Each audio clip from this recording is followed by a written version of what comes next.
Nehal Jory is our correspondent in Delhi. Nehal, good to see you. Take us behind this U-turn. India was supposed to make its debut as a major wheat exporter. What happened? Well, India had been on an upward trend when it comes to wheat exports. For instance, last year they were able to export 3 times the amount that they did the last year. So there was a lot of confidence around that, and the projections were that this year it would be even larger exports. And so India was looking to expand its market. But that didn't quite happen because of India's immense heat wave this year.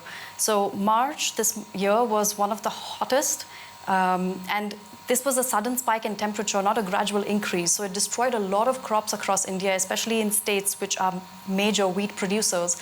And so some of the farmers we've spoken to have lost half of their yield. And what's also happened as a result of that is that farmers are selling their wheat to private traders who've been able to offer a better price than the government. And so at the beginning of May, the government realized that they had 30% less than what they expected by this time. So under this ban, where does all that wheat go now? Does it stay in the domestic market? It does. Some of it goes as well to neighboring countries like Bangladesh and Sri Lanka, which India has been supplying for years and will continue to honor that because these contracts had already been signed. Domestically, wheat is a staple food, so most households eat it and cook it every day, and most of the production is going there.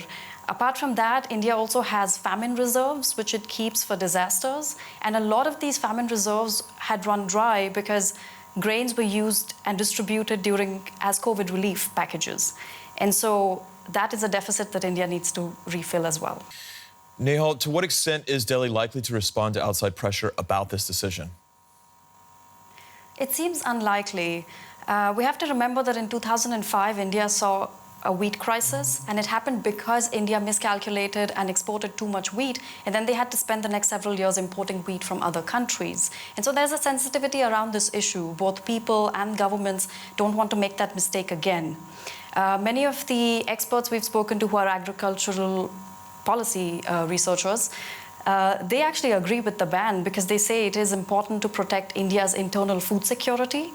And there is a growing sense that there is no need for India to look good on the global front when it might come back to bite them the next year. All right, Nehal Jory in Delhi, thank you very much.